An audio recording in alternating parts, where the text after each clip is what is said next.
Star Wars The High Republic The Rising Storm was written by Cavan Scott and is set 1 year after the events of the Great Disaster, as the Chancellor of the Republic is preparing for a Republic fair set on a world that is out near the edge of Republic space. However, the Nile have plans of their own to wreck this event and cause havoc. Guys, I was really looking forward to yet another High Republic book because I really enjoyed the first wave of books that were released, particularly Light of the Jedi, which kicked everything off. I loved that book so much, and seeing as The Rising Storm is the sequel to that book in particular, I could not wait for this to come out. However, I was a little bit nervous because of Charles Soule not being the writer for this. I loved Soule's writing in Light of the Jedi. I know some people had some problems with it, and we'll go into some of that here, but I was still looking forward to reading a brand new voice in Star Wars for me, seeing as I had never read anything from Cavan Scott prior to this. And after reading this, I want to read more Cavan Scott Star Wars. Something that I think Cavan Scott does a really good job of balancing is going with what was written before with Charles Soule, taking his ideas and shaping them and evolving them to fit his own body of work. And I think that is really apparent here because it definitely feels in the same wheelhouse as Charles Soule's Light of the Jedi, but it feels like an evolution of sorts and feels a little bit different. I think what really showed me this was that Cavan Scott focuses a lot on description and prose text, whereas Charles Soule was focusing a lot on the internalization of the characters, like how they view the Force.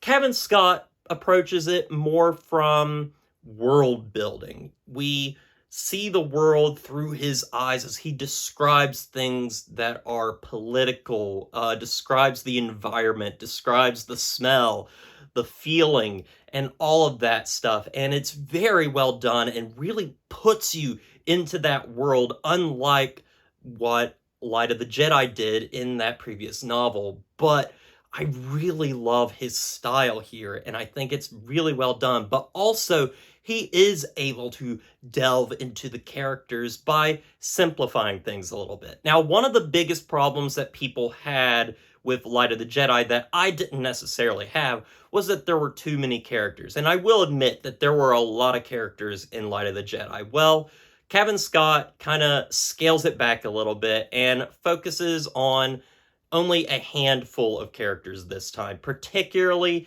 Elzar Mann, as well as Stellan Gios, Chancellor Sino Ro, as well as Bel Zettifare. And I think focusing on these characters in particular was really a godsend for this book because it was allowing us to focus in on these characters in particular and figure out about their wants and desires.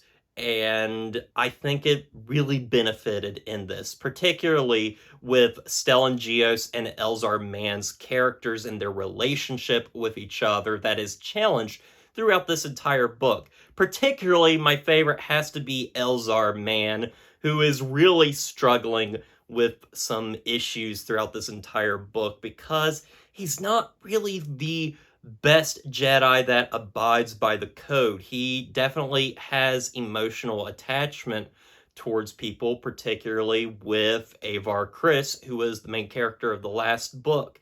And that is challenged in this. But also, Bel Zettifare gets his own little story here as he is wanting to hold out hope that his master, Loden Greatstorm, is still alive, who was captured in the previous book. And his journey is also very well done and very tragic. And I thought overall the characters were very well done. I also think that Cavan Scott really helped me love the Nile even more than I already did. But we see that there is a power struggle within this villain group, that they are not all out for the same goal, and they're willing to kill each other if they have to get what they want. I was particularly surprised earlier on when a lot of the characters were talking about getting rid of Markian Rowe, who is the leader of the Nile. He is the Eye. And for a second there, I thought that we were going to have a Snoke moment where he was going to die early on in this book, and, the villain that was set up for this entire High Republic era was gone. But I think they're setting things up for later on down the line, and I'm very interested and intrigued, but I really like that power struggle in particular. I also like that we get more of Lena So, the Chancellor of the Republic. I think she's very interesting.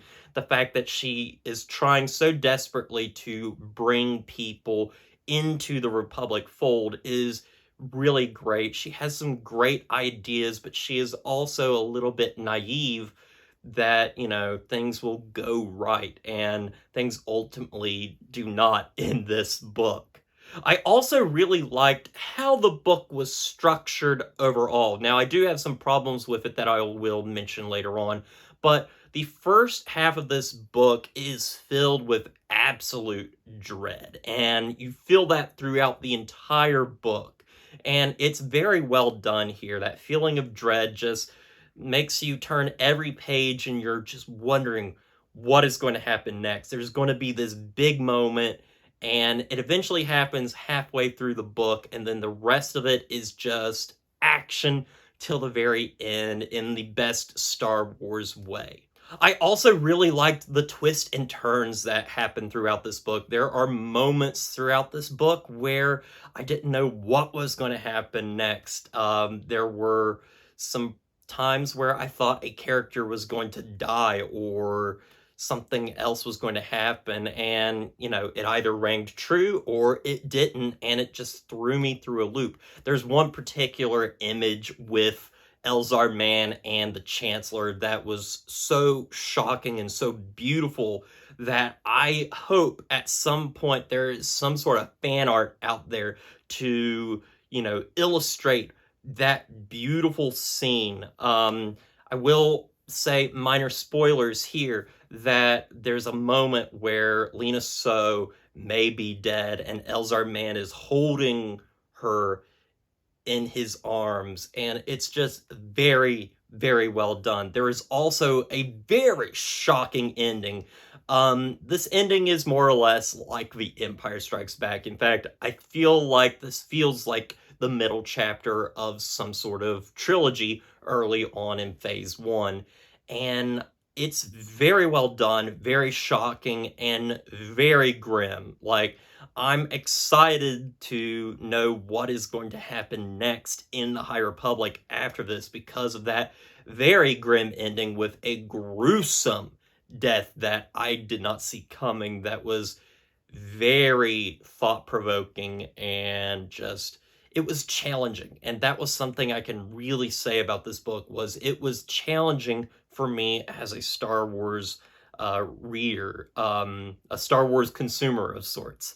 And it was just super well done overall. Now, in terms of negatives with this book and why I don't particularly like it more or on the same level as Light of the Jedi, I think that the book overall has a structural problem and a pace problem. Now, I mentioned earlier that the book has, this very slow first half that is filled with dread, and then the second half is a lot of action.